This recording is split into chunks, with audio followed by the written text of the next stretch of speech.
Welcome to week 13 of ATP's Overwatch League Season 3 predictions. Last week was, well, uneventful. 8 out of 10 matches were clean 3-0s. Hopefully this weekend proves to be more exciting. While I'm on the topic of last week though, let's recap how I did with predictions. So last week surprisingly saw me boast one of my best weeks yet as I finished with a 9-1 record. If it weren't for me stupidly trying to predict a Chengdu upset, I could have gone 10-0. Regardless, a solid weekend sees my overall record on the year go up to 55-25. I am not expecting the first couple of matches in the month of May to go nearly as well for me. I kind of feel overdue for a bad week, so I'm preparing for the worst. Now let's set the stage for this week though, and as usual, we will start it off with a preview of the hero pool. This week has some rather interesting hero bans in effect. Mercy, Wrecking Ball, Widowmaker, and McCree will not be available. Man, I can't help but feel a little frustrated when realizing that there's no McCree and Widow at the same time for like the third time now, or like second time, whatever it is,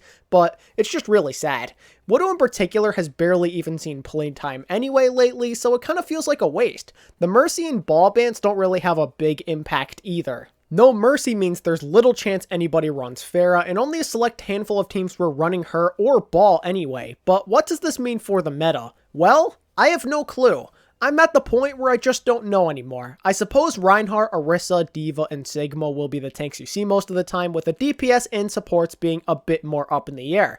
Since there's no Widow or McCree, plus the fact that she's relatively new, maybe Echo's going to get some time in the spotlight. Like a few weeks ago, this week's predictions will more than anything be based off who I think is better rather than meta-dependent matchups. That's really everything I have to say about potential meta predictions plus the hero pools in effect, so without wasting any more time, let's get started. Starting off week 13, the Seoul Dynasty and Guangzhou Charge look to bounce back after some tough losses at the hands of the almighty Shanghai Dragons.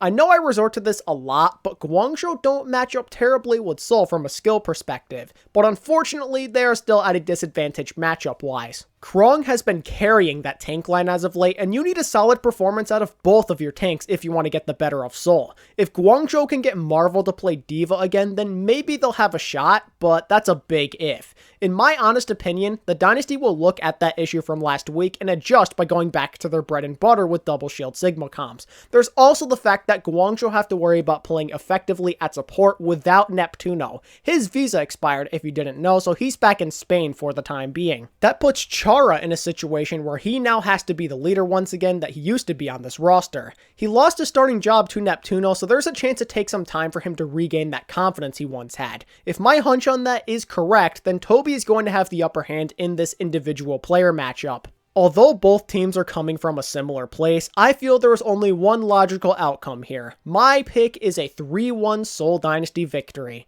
Besides the support players having a slightly better day, I feel that the Charge are simply not in a good place right now. They've been getting their butts kicked lately. If they're getting blown out by teams that are supposed to be around their level as well as the really good teams, then what hope do they have of beating Seoul? They're on a massive cold streak right now, and Seoul has shown me that they consistently destroy average teams, so in my opinion, Guangzhou stands little to no chance. I will say though, the Charge will likely show us some fight, which leads me to believe they take at least one map at some point during the set. When a team starts going on a losing streak and the frustration builds, they start to get desperate, and we have seen plenty of examples throughout league history of desperation leading a team to breaking their limits, but this so-called limit breaker will only be good enough to make it kind of close in the end. The Dynasty are angry right now. They're going to stay firmly in control and inevitably get this W. Moving on to the second game in Asia during day 1, the NYXL take on the Shanghai Dragons in what I'm considering to be a key match in my personal game of the week. So far, these two have been taking the league by storm for two reasons. For one, the two of them have very high positions in the overall standings as each of them only have one loss apiece. And two, New York and Shanghai have for the most part been crushing the opposition. At this point, it almost feels like they should always be 3-0ing everybody, and that's just the outcome you should expect unless they're facing top tier competition. Theoretically, this game should be pretty good. Keyword should. These guys both have the utmost confidence. Shanghai's been rolling for the last month or so, and New York comes back in their first week and looks as good as ever. And you guys already know how I feel about games where the two teams have supreme confidence. Just look at Philly versus Paris, for example. Those games always end up being super awesome. But who should I be picking to win here? It's not an easy choice to make, because New York has the good experience on their hands. They've shown they're really good throughout all of these years, but Shanghai is young, hungry, and they are an up-and-coming title contender right now. For me personally, I'll be looking at three aspects of this game: the coaching, the tank lines, and the supports. The DPS have been pretty impactful on both sides, so I'm expecting them to kind of just cancel each other out. So I wanted to focus on the other three things. So let's start by talking about the coaching.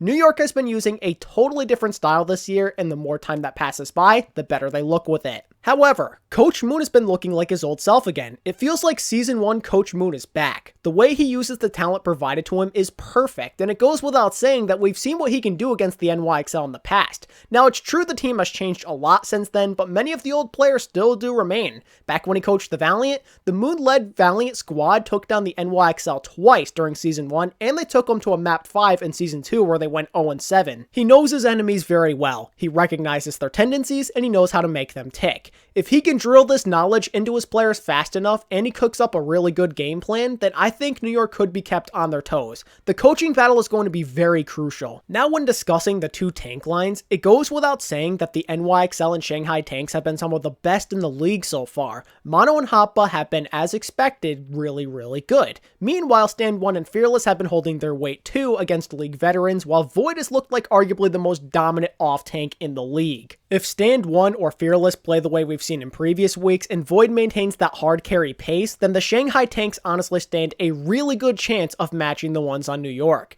At the beginning of the season, I would have said there's no way that could happen, but I can no longer deny the pure talent on the side of Shanghai. Now let's talk supports, because this is a pretty intricate matchup as well. Jonek versus Izayaki probably just comes down to who makes more plays and shows the better positioning and awareness, but Lee Jae-gon versus Animo is just all sorts of confusing. You have one of the most aggressive main support players in the league versus one of the most passive. What happens when this type of matchup presents itself? I suppose we have to think about who gets more value. Will Animo's low death rate prove to be more important, or will Lee Jae-gong's playmaking ability be the X factor? I guess we'll find out soon enough. With the scene now set, it's time to make a prediction. I've been pretty torn about this one all week. It's pretty much 50-50, but eventually I decided to go 3-2 Shanghai for a couple of different reasons. To start, I have faith in their tanks to pop off and really show Mono and Hoppa up. And in my opinion, reason number 2 now, Lee Jae-gong's style of play will prove to be more valuable than what Animo brings to the table. Reason number 3 revolves around the fact that I'm predicting Coach Moon and his coaching staff will come up with a very creative game plan that gives New York some trouble. He's going to find a way to use their new style to his advantage by either heavily punishing the tanks or the backline. And finally, my last reason is because I lack faith in the NYXL to beat someone who is considered by many to be a top 2 team. So far, the NYXL have only beaten mid to low tier opponents. The one time they played somebody good, Philly thoroughly outplayed them. Meanwhile, Shanghai has not been dropping any maps at all basically as of late, and they even made Seoul look like a weak team, and many people consider them to be pretty darn good.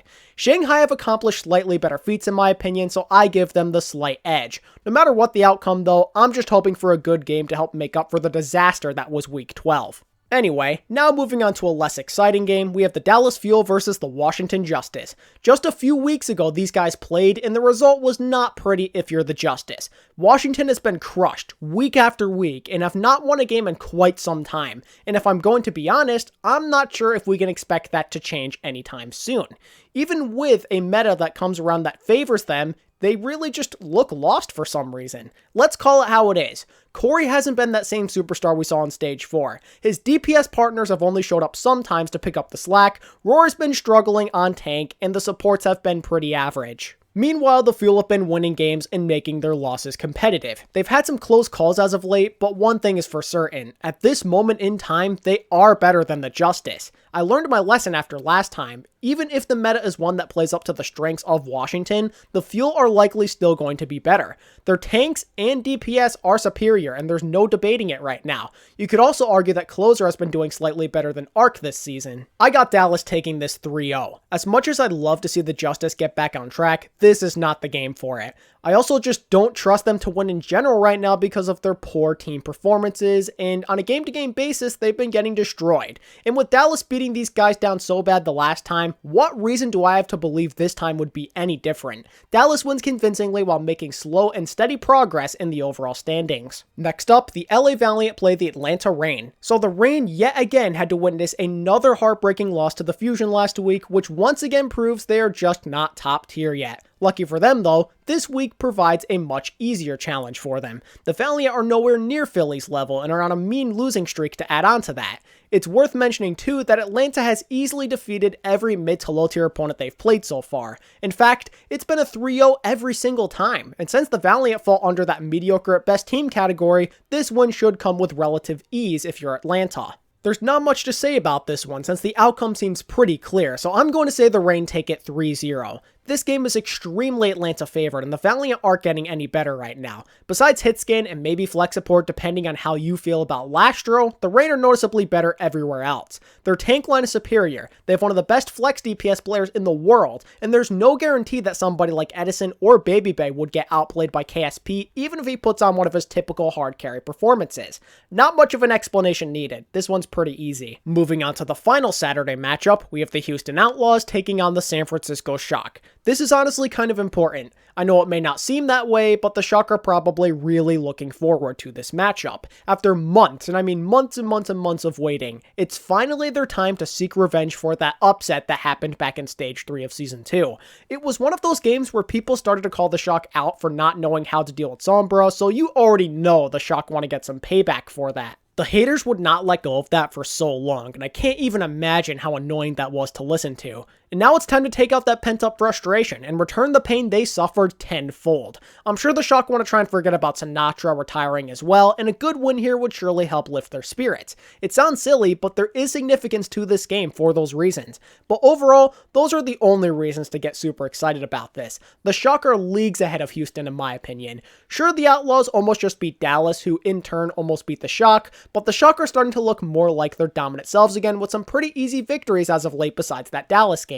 Unless the Outlaws are like way better at echo comps or they can catch the Shock off guard with a strategy they aren't ready for like in that Dallas match last weekend, then I'm not expecting the Outlaws to output much resistance. Maybe Dante could be insane at echo, but the Shock are probably going to be solid with her as well since they have some of the best flex DPS players on the planet. The chances of this going right for the Outlaws are slim, so I predict a 3-0 Shock win.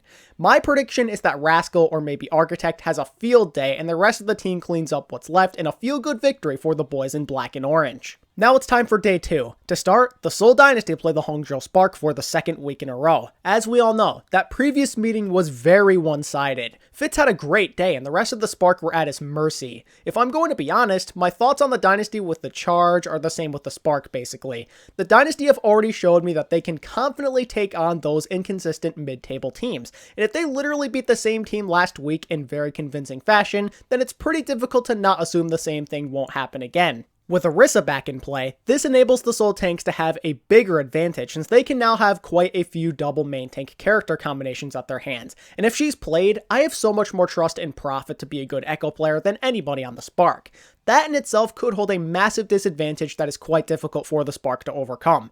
Like with the last time, the big saving grace for the Spark will potentially be the supports. If they play well enough, then maybe it will be enough to get their tanks and their DPS going, but they can't do it alone. From an individual aspect, they are outclassed. I do not see a world where they do enough to win this. Inconsistency plus multiple concerns gives me little faith, so I predict the Dynasty keep the ball rolling from the Guangzhou game with another 3-0 win.